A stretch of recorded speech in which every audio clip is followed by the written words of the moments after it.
Bonjour les amis et bienvenue à Mi Corazón de Mujer. C'est Ornella, je suis ravie de vous retrouver pour un nouveau partage. J'espère que vous êtes déjà abonnés sur notre page Facebook ou notre chaîne YouTube, éventuellement sur Instagram. Si ce n'est pas encore le cas les amis, je vous invite à vous connecter, ce qui vous permettra également de visualiser les précédentes vidéos que nous avons enregistrées avec ma sœur Marie. Et ainsi, vous recevrez également les notifications pour les nouvelles vidéos qui vont suivre. Aujourd'hui, j'ai eu à cœur de partager avec vous un nouveau sujet que j'ai intitulé « Dieu te veut en bonne santé ». Nous lisons dans Hébreux 13, 8 où il est écrit « Jésus est le même hier, aujourd'hui et éternellement ». Ce qui signifie que ce qu'il a fait hier, il le fera encore aujourd'hui. Toutes les maladies et infirmités font partie de la malédiction de la loi. Nous le lisons dans Deutéronome chapitre 28 à partir du verset 15 jusqu'à la fin du chapitre. Mais gloire à Dieu, Jésus nous a rachetés de la malédiction. Jésus nous a rachetés de la malédiction étant lui-même devenu malédiction pour nous, car en effet il est écrit « Maudit quiconque est pendu au bois ». Christ est mort pour nous. Il nous a rachetés. Il a payé le prix et il nous a donné la vie en abondance. La guérison est la volonté de Dieu. Exode 15, 26 nous dit « Je suis l'Éternel qui te guérit ». Et nous lisons également dans Matthieu chapitre 15, verset 26, où cette femme syrophénicienne vient voir Jésus et le supplier pour obtenir la guérison de sa fille qui était totalement démonisée. Celle-ci savait qu'elle n'avait pas droit à la bénédiction, enfin à la guérison, puisqu'elle n'était pas juive. Mais cependant, le cœur d'une mère, quand tu as ton enfant qui souffre, peu importe les règles, on est prêt à tout franchir pour obtenir ce qu'on désire, pour pouvoir venir en aide à son enfant, bien sûr, et c'est ce qu'elle a fait. Elle s'est dirigée vers Jésus, elle a supplié le Seigneur Jésus pour obtenir la guérison de sa fille. Quelle était la réponse de notre Seigneur Jésus-Christ? Il lui dit, il n'est pas bon de jeter le pain des enfants aux chiens, aux petits chiens, quelque chose de ce genre. C'est vrai que, humainement parlant, c'est une parole qui est dure à encaisser, dure à entendre. Je me suis mise à la place de cette femme. Waouh, il faut vraiment avoir la foi et être déterminé dans sa démarche pour ne pas faire demi-tour. Et pourtant, c'est ce que le Seigneur lui a dit. Il n'est pas bien de prendre le pain des enfants et de le jeter aux petits chiens. Autrement dit, aux yeux de notre Seigneur Jésus, elle faisait partie de ces petits chiens. Mais sa réponse fut, c'est vrai Seigneur. Et pourtant, les petits chiens mangent les miettes qui tombent de la table de leur maître. Waouh, ça c'est la détermination. Et effectivement, le Seigneur Jésus a été tellement étonné de voir la ténacité de cette femme qu'il lui a dit, en effet, ta foi est grande. Va, il te sera fait selon ta foi. Effectivement, sa fille reçut la guérison. Donc, mon ami, la guérison, c'est le pain des enfants. Et nous le sommes, nous qui sommes nés de nouveau en Christ. La guérison nous appartient. Jésus était la volonté du Père en action. Christ est celui qui guérit. Satan est celui qui te détruit. Il est celui qui vient te voler la santé. Il est celui qui t'égorge. Il nous faut connaître ce que la Bible dit au sujet des bénédictions de Dieu, de façon à ce que nous puissions avoir une base sur laquelle fonder ou activer notre foi pour obtenir la guérison divine. La parole nous dit que la foi vient de ce qu'on entend et ce qu'on entend vient de la parole de Dieu, Christ. Donc ainsi, la foi, elle vient lorsqu'on écoute la parole de Dieu, lorsqu'on médite la parole de Dieu C'est ce qui génère en nous la foi. Il est important de proclamer la parole de Dieu, parce que c'est en proclamant la parole de Dieu de notre bouche que nos oreilles entendent cette parole et qui produit en nous la foi. Dans Proverbe 4, versets 20 à 22, le Seigneur nous dit, « Mon enfant, sois attentif à mes paroles, prête l'oreille à mes conseils. Ne les laisse pas tomber dans l'oubli, mais garde-les au plus profond de ton cœur. Ils apportent la vie et la santé pour ceux qui les trouvent ou qui les acceptent dans certaines versions. Dans la version parole de vie, il me semble qu'il est écrit « Mon fils, prête attention à mes paroles et tends l'oreille vers mes discours. Qu'ils ne s'éloignent pas de tes yeux, garde-les dans les fonds de ton cœur, car ils sont vie pour ceux qui les trouvent, santé pour tout leur corps. » Mon ami, la parole de Dieu, elle est vivante. Elle est esprit et vie. Hébreux 4, 12 nous dit que la parole de Dieu, elle est vivante, elle est pleine de force. Elle est plus tranchante qu'une épée à double tranchant. Amen. La parole de Dieu rentre en nous en profondeur. Elle va jusqu'au fond de notre cœur, jusqu'aux articulations et jusqu'à la moelle. Elle juge les pensées et les sentiments du cœur. Il te faut s'aimer la parole de Dieu dans ton subconscient comme étant la seule vérité à laquelle tu dois t'attacher. Amen. Ton subconscient est comme un jardin dans lequel tu viens semer des bonnes ou de mauvaises choses. Et bien évidemment, selon ce que tu sèmes, tu en récolteras les fruits, bons ou mauvais. Le subconscient ne discute pas avec toi. Le subconscient, il emmagasine tout ce que tu lui envoies comme information. Et si dans ton esprit, tu es persuadé, tu es convaincu que ces informations sont la stricte vérité, bien évidemment, c'est la parole de Dieu qui est la vérité, ton subconscient va se conformer à cette vérité et les résultats qui sont à l'intérieur se manifestera à l'extérieur. Donc, c'est important de choisir les bonnes semences qui se trouvent dans la parole de Dieu, qui correspondent à ta situation pour pouvoir semer tout cela en toi si tu veux voir la manifestation de ces fruits à l'extérieur. C'est l'intérieur qui dirige l'extérieur. Un figuier ne peut pas produire des mangues, n'est-ce pas? Donc, si lorsque tu es malade et que le médecin te donne une ordonnance en te disant bah tiens, je te prescris un traitement sur 7 jours et qu'il te faut prendre les médicaments 3 fois par jour,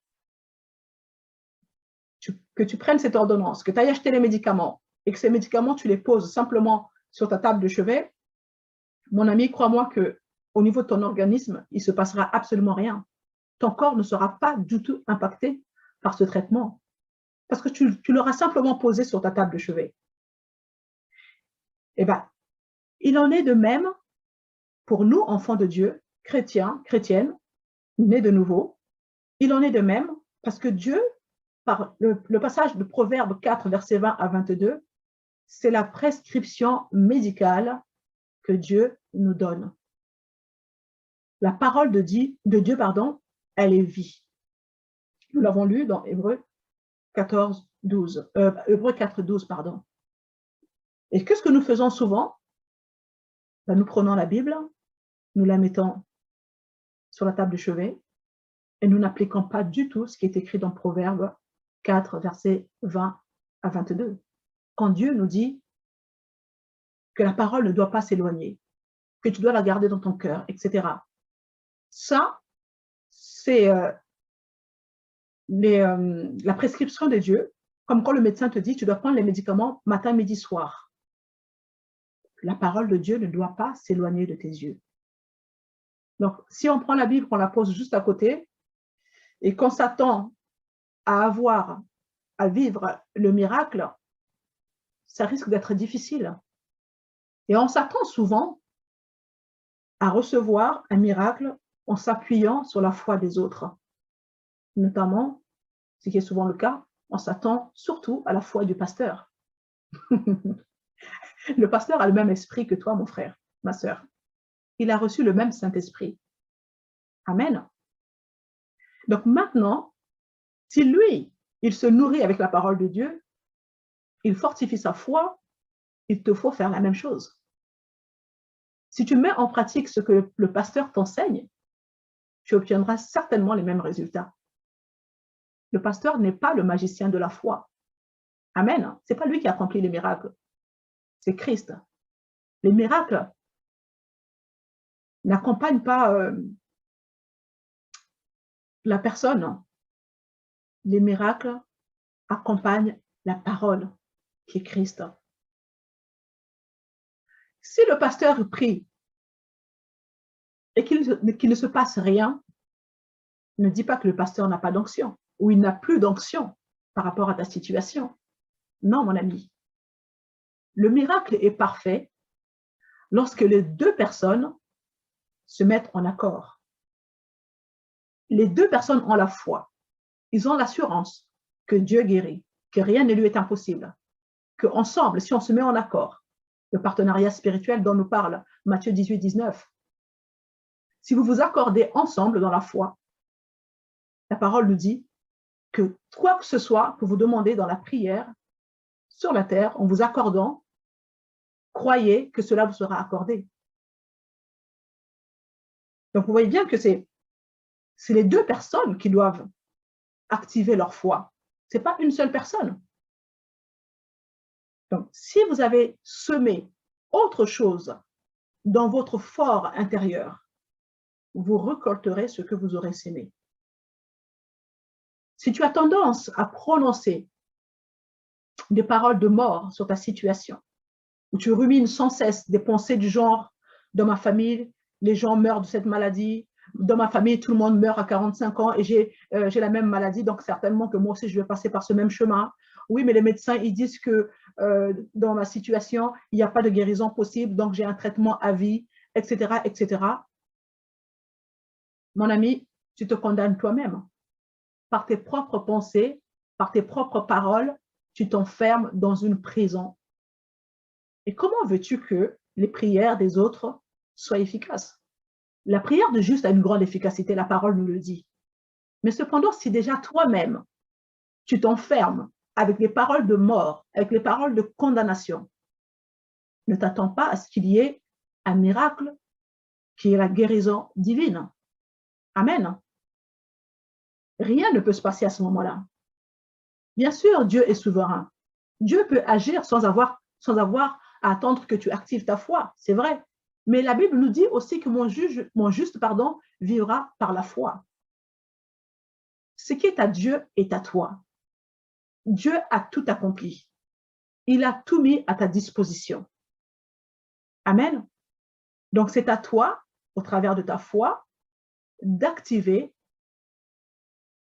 ta foi pour prendre possession de ce que Dieu a mis à ta disposition par sa grâce. Il te faut changer ta pensée, l'aligner sur la vérité de la parole de Dieu si tu veux voir la manifestation de la puissance de Dieu agir dans ton corps. Mon enfant, sois attentif à mes paroles, prête l'oreille à mes discours, ne les laisse pas tomber dans l'oubli, mais garde-les au plus profond de ton cœur. Ils apportent la vie et la santé à tous ceux qui les acceptent. Voilà la prescription médicale de notre Dieu. Jésus est venu pour nous guérir, il est venu pour nous sauver, il est venu pour nous délivrer, pour nous aider. Sa compassion pour ceux qui souffrent n'a pas changé. Il te faut garder, mon ami, exclusivement la parole de Dieu dans ton cœur. Il faut regarder, à la parole de Dieu. Regarde à la parole de Dieu. C'est la parole qui te guérit. C'est la parole qui te restaure. C'est la parole qui te délivre. La parole, c'est Christ. La parole te permettra de comprendre ce que Jésus a acquis pour toi à la croix. Amen. Si tu te vois déjà Si tu te vois de plus en plus malade, quelque part, ça signifie que la parole de Dieu s'est éloignée de tes yeux. Ça veut dire que tu commences à te voir sous un autre joug, celui de l'ennemi, bien sûr. Si nous sommes capables de respecter une prescription médicale à raison de 3 fois par jour, sur ordre du médecin, qui n'est qu'un homme comme toi et moi, alors nous pouvons également appliquer ce même traitement du point de vue spirituel avec la parole de Dieu, et celle-ci sera beaucoup plus efficace que le traitement que le médecin nous donne. Dieu est celui qui nous a créés. Il possède toutes les pièces de rechange de notre corps. J'aime bien prendre cet exemple qui semble un peu banal, que lorsque nous avons une voiture, par exemple, de la marque Nissan, si la voiture Nissan tombe en panne, je ne vais pas courir chez Renault pour faire réparer ma voiture. Je ne vais pas aller chez Mercedes, mais je vais aller chez Nissan. Pourquoi je vais aller chez Nissan? Parce que c'est lui qui a conçu cette voiture. Et donc, Nissan a certainement les pièces de rechange concernant la panne que j'ai sur ma voiture. Je n'ai aucun doute là-dessus. C'est la même chose pour nous. Quand nous sommes malades, pourquoi nous fixons souvent les yeux sur le médecin? Le médecin, je ne dis pas que le médecin n'est pas la bonne personne à voir. Les médecins sont là, bien évidemment, c'est Dieu qui leur a donné cette intelligence, ce savoir pour guérir et tout ça, c'est très bien. Mais cependant, quand le médecin arrive à ses fins, arrive à ses limites, en disant, moi, je ne peux plus rien, pour moi, c'est terminé, voilà, tu es condamné avec cette maladie. Mon ami, ne baisse pas les bras, va voir le constructeur, le créateur. Celui qui détient les pièces de rechange de ton corps, c'est qui? C'est Jésus, le Dieu créateur du ciel et de la terre, celui qui t'a créé à son image. Lui, il possède les pièces nécessaires pour remplacer dans ton corps qui est malade. Amen. La parole de Dieu, elle est vivante, pleine de force. Elle est efficace. Ne te vois pas sous le joug de l'ennemi. Garde les yeux fixés sur Jésus-Christ. Que la parole de Dieu, ne s'éloigne pas de tes yeux. Prête l'oreille au conseil de Dieu. C'est la santé, c'est la vie. Vous savez, pour obtenir le salut, il nous a fallu croire avec le cœur. Il est écrit dans Romains 10, 9, « Si de ta bouche tu reconnais devant tous que Jésus est Seigneur, et si tu crois dans ton cœur que Dieu l'a ressuscité d'entre les morts, alors tu seras sauvé. » Le salut est basé sur la foi et s'applique au cœur. La parole de Dieu doit être enracinée dans le cœur, dans ton esprit. Il te faut manger la parole, la méditer. Il ne suffit pas de réciter la parole de façon intellectuelle comme une sorte de poésie. Pour que ta foi soit inébranlable, il te faut la nourrir continuellement et ne pas attendre que le coup dur arrive pour chercher à s'enraciner dans la parole. Ça sera difficile dans ces conditions. Parce que l'ennemi, lui, il gagne déjà du terrain. Donc, quand tout va bien, c'est là où tu dois mettre le paquet pour continuer à nourrir ta foi. Quand tout va bien, n'attends pas que les choses aillent mal pour commencer à chercher dans la Bible quel est le verset qui correspond à ma situation. Je dois crier à Dieu, je dois jeûner. Non, l'ennemi a déjà gagné du terrain. N'attends pas que la situation devienne difficile pour commencer à feuilleter la parole de Dieu, ta Bible. Il te faut régulièrement te maintenir en forme spirituellement parlant. De la même manière, lorsque nous pratiquons une activité physique de façon régulière, nous maintenons notre corps en forme. Il en est de même pour notre esprit. Jésus nous dit qu'il te sera fait selon ta foi. La guérison fait partie intégrale de la rédemption. Nous lisons dans 1 Pierre 2, 24, je vais vous citer quelques passages qui sont en fait des semences que vous pouvez semer dans votre subconscient pour pouvoir justement voir la manifestation à l'extérieur. 1 Pierre 2, 24, Matthieu 8, 17, Ésaïe 53, versets 4 et 5, Galates 3, 13. Tous ces passages que je viens de citer, il y en a plusieurs, bien sûr, dans la Bible. Mais ces passages que je viens de citer, ce sont des semences, notamment lorsque nous recherchons la guérison divine. Donc, il est important de pouvoir les semer à l'intérieur de nous et continuer à les arroser par la déclaration.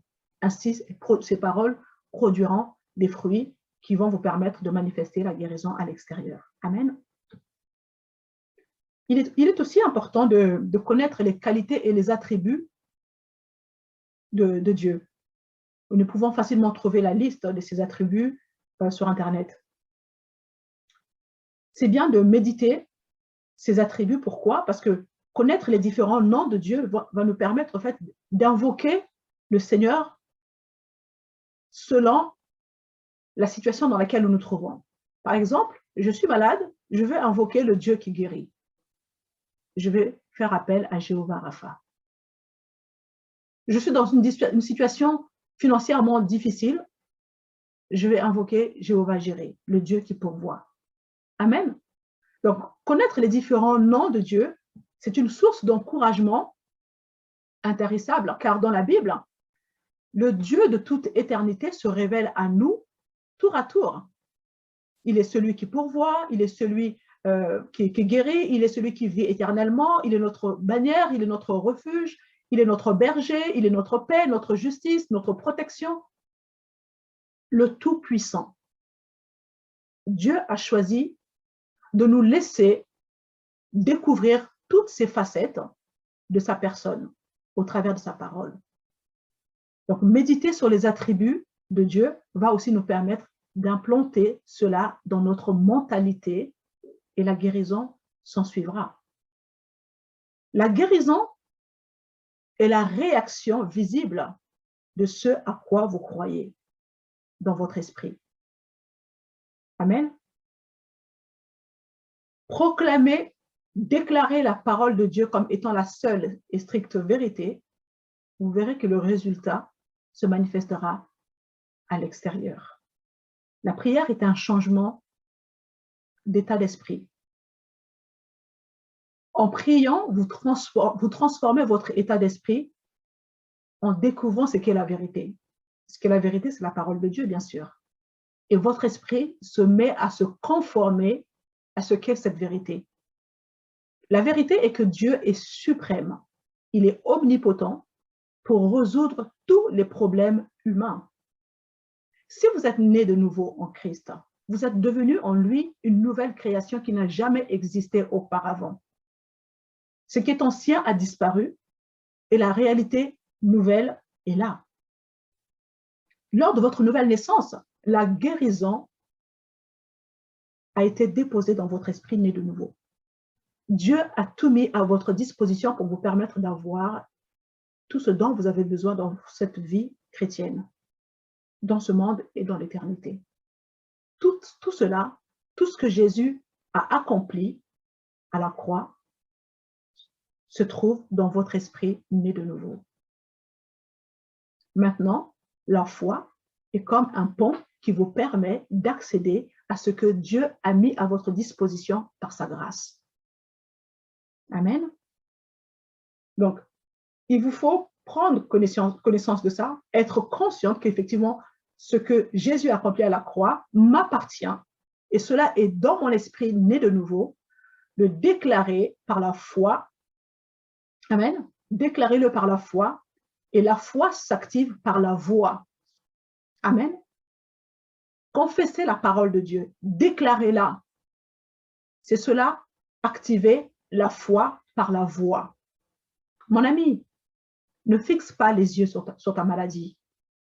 Je sais que c'est facile de parler ainsi lorsque nous sommes en bonne santé. Mais je ne suis pas là pour te condamner, au contraire, je suis là pour t'encourager. Ne fixe pas tes yeux sur ta maladie. Ne parle pas le langage de circonstance. Tu es en Christ. Étant né de nouveau, ta vie est en Christ. Et Christ, la vie de Christ est en toi. Amen. Ce qui signifie que tu as le pouvoir d'appeler la vie sur des ossements desséchés. Tu peux prophétiser sur ta propre vie. Amen. Tu peux appeler la vie sur tes ossements desséchés. En effet, Christ étant en toi, la vie de Christ étant en toi, tu incarnes le Christ. Tu incarnes la parole de foi. Tu incarnes la parole d'autorité. Alors, mon ami, parle le langage du surnaturel. La puissance qui a ressuscité Christ d'entre les morts se trouve en toi. Amen. Dieu est venu te donner la vie en abondance. La maladie n'est pas la volonté de Dieu. La maladie ne vient pas de Dieu. Ce n'est pas Dieu qui essaie de se glorifier dans ta situation au travers d'une maladie. Il ne t'inflige pas une maladie pour se glorifier. Dans ce cas-là, pourquoi on nous dirait que Christ est venu se charger de nos infirmités et prendre toutes nos maladies dans son corps et que c'est par ses meurtrissures que nous avons été guéris? C'est écrit au passé. Par ses meurtrissures, nous avons été guéris. C'est un fait accompli. La maladie n'est pas de Dieu. Alors après, c'est vrai qu'il y a un débat là-dessus concernant la situation de Job, mais là, ça fera partie d'une autre vidéo. Mais pour vous dire que Dieu ne veut pas que vous soyez malade. Et c'est pourquoi Jésus-Christ est venu porter toutes nos maladies et toutes nos infirmités. Et la parole nous dit que par ses meurtrissures, nous avons déjà été guéris. Amen. C'est un fait accompli. Amen. Dieu nous veut du bien. Alléluia. Tu as la foi du Fils de Dieu. Souvent, nous avons tendance à dire, oui, mais moi, je n'ai pas assez de foi pour prier. Oui, mais toi, tu as plus de foi que moi. Ce n'est pas vrai. Dieu nous a donné à tous la même mesure de foi. Et dans Galates 2:20, il est écrit, je vis dans la foi du Fils de Dieu qui m'a aimé et qui s'est donné lui-même pour moi. Donc, lève-toi, mon ami. Tu n'as pas une petite foi, tu as la foi de Jésus-Christ. Tu as la foi de Jésus-Christ. Jésus t'a donné son autorité. Ce que tu déclares avec foi, sans douter, dans ton cœur, tu le verras s'accomplir. Cela est écrit. Si quelqu'un dit à cette montagne, ôte-toi de là et jette-toi dans la mer, et qu'il ne doute pas dans son cœur, mais croit que ce qu'il dit arrive, il le verra s'accomplir. Cela lui sera accordé. C'est la même chose quand on dit qu'il te soit fait selon ta foi. Amen. Alors, mon ami, ne regarde pas à ta montagne. Ne regarde pas la grandeur de ta montagne. Regarde à l'autorité du nom de Jésus-Christ. Tu incarnes le Christ, la parole de foi, la parole de puissance, la parole d'autorité. Tes mains incarnent le pouvoir de Christ.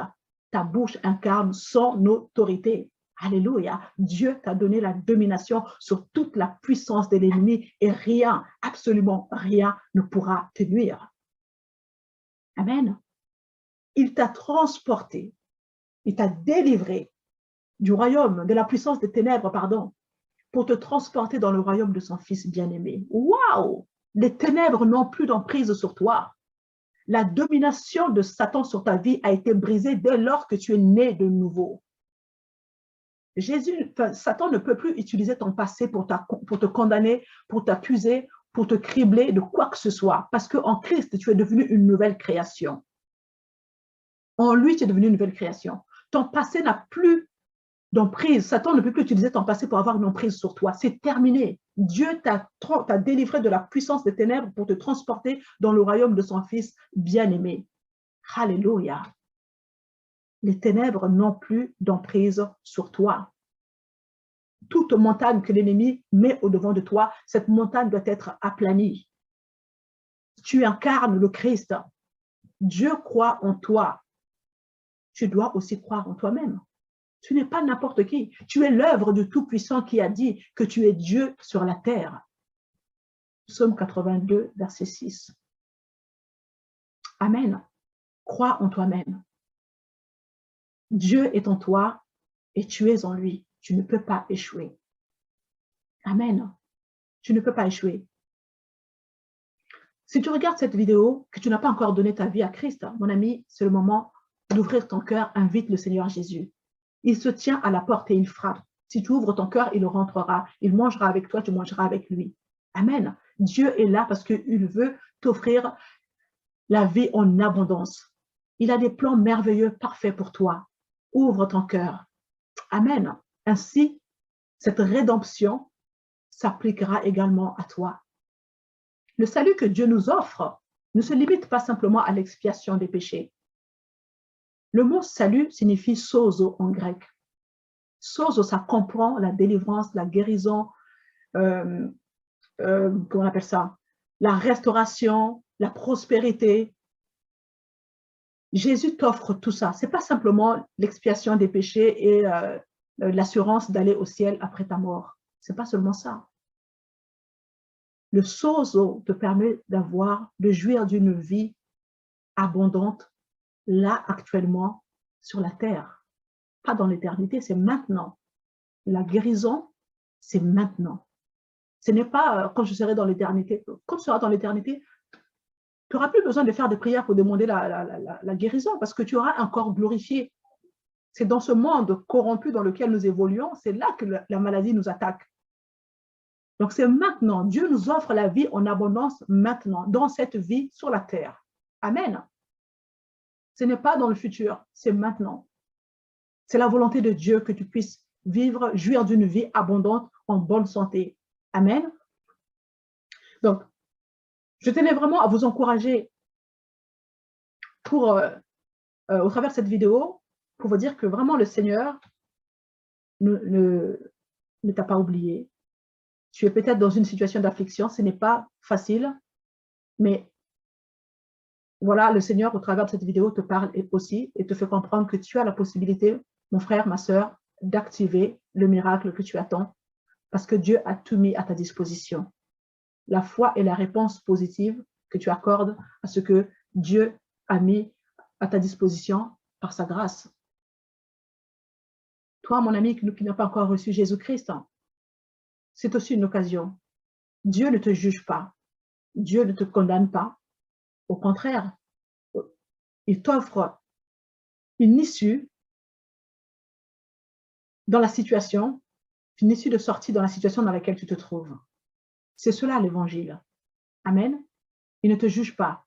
La prière du salut que vous trouverez à la fin de cette vidéo vous aidera à ouvrir votre cœur à Jésus-Christ de façon sincère et à l'inviter à rentrer dans votre vie. Et celui-ci vous permettra de changer radicalement votre vie. C'est en son nom que les situations changent. Le nom de Jésus est puissant. Alléluia. Et il dit dans sa parole, moi le Seigneur, je connais les projets que je forme pour vous. Je le déclare, ce sont des projets de paix et non de malheur. Je veux vous donner un avenir et de l'espérance. Amen. N'oubliez pas qu'en Christ Jésus, vous êtes déjà bénis. J'espère que cette vidéo vous a encouragé, vous a fortifié. Et si tel est le cas, mes amis, pensez à partager cette vidéo avec les autres. Faites suivre aussi aux autres, encouragez les autres. C'est la volonté de Dieu que nous puissions nous soutenir les uns les autres. Amen. Je vous dis à très bientôt. Je vous souhaite une excellente journée et à bientôt.